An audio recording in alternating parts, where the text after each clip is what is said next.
So these drives up to the radio station, this is when it's a little bit nerve-wracking, you know. You haven't done it for a week. You're thinking about what you're going to say. You have some butterflies. You hope the transition from the last show to your show is going to go smoothly. Just try to think nice thoughts and how well everything is going to turn out. And then just have little mini strokes on the way up. But I think it'll be a good show. I think that there's some CDs I haven't played before and some songs that I think people will really enjoy. So, you know, you wonder about the listeners too. Who are the listeners? How many will there be? Who are they? What will they be doing while they're listening? Are they in their cars? Are they at home? Try to keep them in mind. But mostly, if you just program music that you like, chances are other people will like it too. At least that's been my experience. Hey jazz fans, I sing this song hoping you'll all find out the man who wrote the Yardbird Suite. Leave you no doubt, tell you about Charles Yardbird Parker was his name. The facts, he carved his fame in history. A sax for his axe.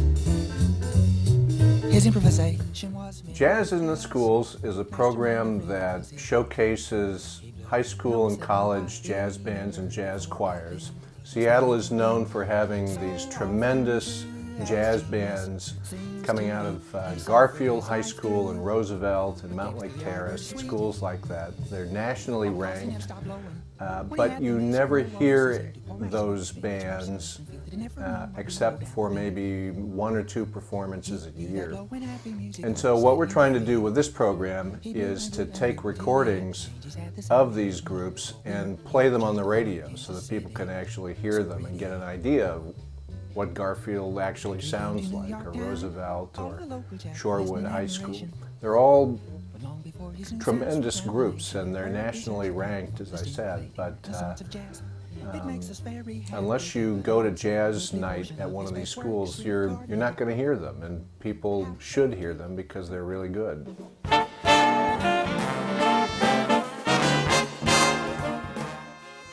Well, a lot of different places. You can always buy the CDs from the different schools. Sometimes if you're looking at used record stores or even thrift stores, sometimes you'll come across them. And that's a little bit sad, I think. I would sometimes see these things and think about all the work that went into recording the CD and all the early mornings that the kids got up and their parents drove them to school to rehearse all these songs, and they sound great, and it's kind of disposable music. After a while it just finds its way into a closet somewhere and is forgotten about. And so I try to rescue it when I see one of these, whether it's a high school group or a middle school even, or if it's one of the local jazz professionals in the Seattle area. I don't think those people get enough exposure either, so we try to incorporate their music into the program.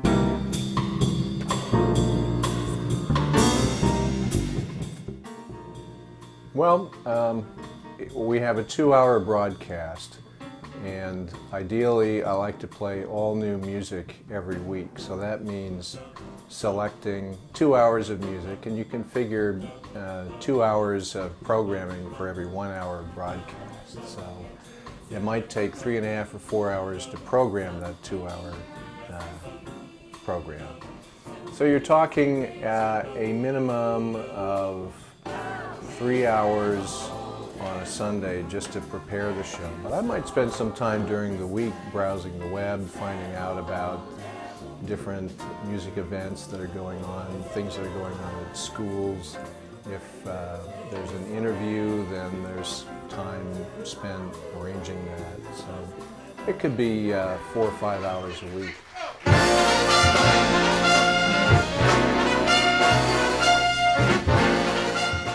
Well, KSER is the descendant of an old-time Seattle community radio station called KRAB, K-R-A-B. And when the owners of KRAB sold that frequency, they came into a lot of money. And they did two things. One was to build the Jack Straw recording studio in Seattle. And the other was to apply for this license here in Everett. So they owned this station for a number of years, and then I think about 10 years ago it was sold to a group of listeners who formed an organization to run the radio station. So I had known about this radio station since it began 13 or 14 years ago. But interestingly, I just happened to be surfing the web one day about less than a year ago. I came across their website, and I was reading that they were looking for people to join their board and to give them some input. So I made contact, and out of that proposed some ideas, one of which was this crazy idea of playing student jazz on the radio. And we kind of kicked that around back and forth, and I made contact with the program director, Ed Bremer, and we scheduled a time for me to come in and do an audition, which I did, and that led to starting the program in July of 2005.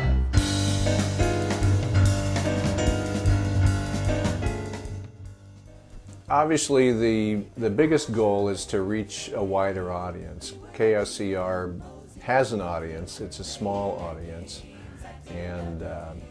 But Jazz in the Schools and KSER have similar goals. We want to grow that audience. So to the extent that this program can attract more listeners, that helps KSER. And KSER gives me the platform to be able to serve up this music, which you would not be able to hear on any other radio station. I don't think it's the idea of playing untested, student-produced jazz music is not commercial radio friendly. But you know, if you listen to the program, the music sounds great, and it flows from one song to another. And I guess part of what I'm trying to do is disprove the myth that this music is not radio friendly, because it certainly is.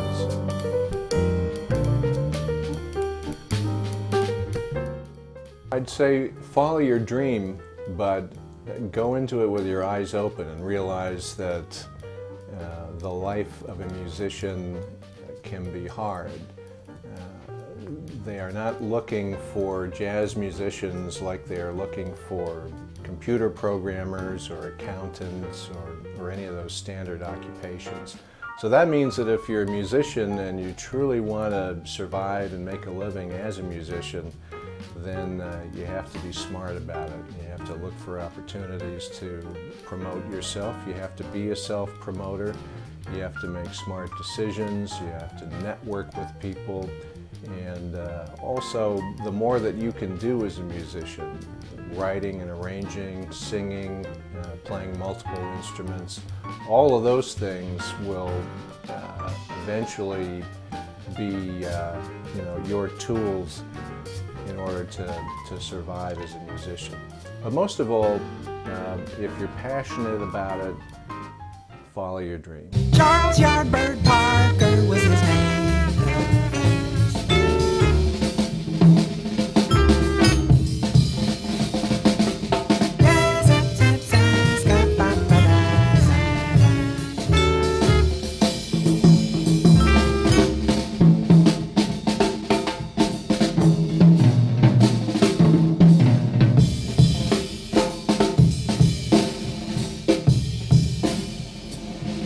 Far our Yardbird suite. His version should be heard. He left the world many more. And so if you're interested, listen to Bird.